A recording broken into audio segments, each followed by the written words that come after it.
Hallelujah, सबको जय मसीह की। Praise the Lord. मेरा नाम पॉल तारिक खान है और फिर एक नई वीडियो में मैं आपके सामने आया हूँ मेरे प्रिय मेहमानों। और आज की वीडियो को शुरू करने से पहले हमेशा की तरह वचन में और प्रार्थना में जाने से पहले कुछ बातों को शेयर करना चाहूँगा। वो बात ये है मेरे प्रियानों, परमेश्वर का वचन जब भी निकलता है तो वो इसलिए निकलता है कि वो अपने काम को पूरा करके आए। और आज भी परमेश्वर का वचन इसलिए निकलेगा ताकि अपने काम को पूरा करके आए और खुदावन अपने वचन में खरा उतरे। इस बात को ध्यान रखें। हालेलुया। आज जो वचन है मेरे प्रियानों, लूका 5 अध्याय उसके 12-13 से हम पढ़ेंगे कि वहाँ इस प्रकार लिखा हुआ है कि कोढ़ से एक भरा हुआ आदमी यीशु मसीह के पास आया और वो उस नगर में था।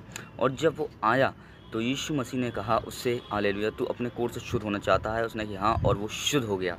मेरे प्रिय बहनों, यहाँ में एक सोचने और समझने वाली बात है कि जब वो कोढ़ से भरा हुआ आदमी आया, और ऐसी बीमारी, कोढ़ एक ऐसी बीमारी है जिससे कोढ़ होता था पुराने टाइम में। अभी भी किसी को कोढ़ हो जाता है तो उसे उसका एक अलग स्थान हो जाता है, उसे अपनी छावनी से बाहर कर दिया जाता है, कभी कभी उसे शहर से भी बाहर कर दिया जाता है, उसे नगर से बाहर कर दिया जाता है। वैसे उन दोनों में भी था। और यहाँ हम देखते हैं जब कोढ़ से भरा हुआ आदमी आया तो यीशु मसीह ने उसके कोढ़ से उसे शुद्ध कर दिया। क्यों?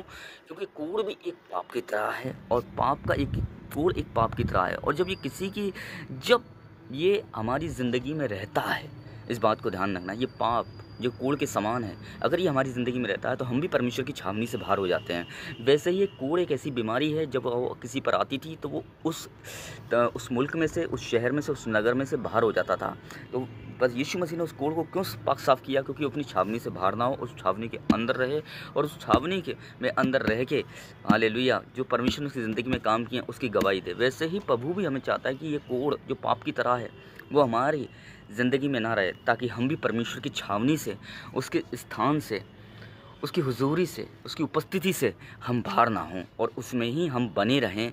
ये इसका मतलब है। तभी तो यीशु मसीह ने उसे शारीरिक कोढ़ से इस मारे चंगा किया, क्योंकि परमेश्वर उसे बताना चाह रहे थे यीशु मसीह कि मैंने शारीरिक कोढ़ से इसलिए चंगा किया है कि शारीरिक कोढ़ ऐसा कोढ़ है कि जिससे कोढ़ होता है उसके पास कोई बैठता नहीं है, उठता नहीं है, कोई उसे छूता नहीं है। वैसे ही एक पाप है मेरे प्रिय भाई बहनों, जो एक कोढ़ से ज़्यादा भयंकर बीमारी और कोढ़ की तरह ही वो काम करता है, बदबू आती है उसमें से। इस बात को ध्यान रखो। और जब तक वो है, जब तक परमेश्वर उसके पास नहीं रह सकता।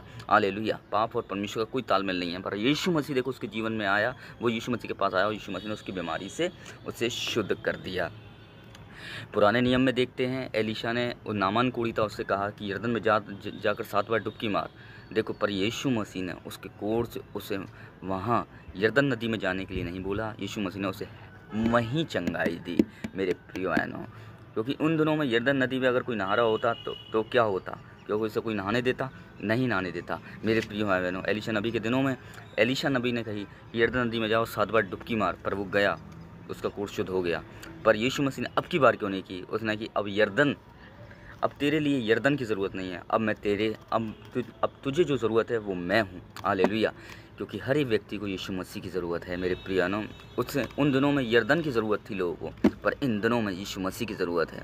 उसने कि जब जिन दिनों में यरदन में डुबकी मारने से काम हो रहे थे, अब मेरे पास आने से काम होंगे। वैसे यीशु मसीह ने उसे उस कोढ़ से शुद्ध किया और उसके कोढ़ को दूर किया और उसे पाक साफ किया। और उससे इसलिए किया ताकि वो परमेश्वर की छावनी में बने रहे। हालेलुया। क्योंकि कोढ़ एक पाप की तरह है। इस बात को ध्यान रखें। सबको जय मसीह की।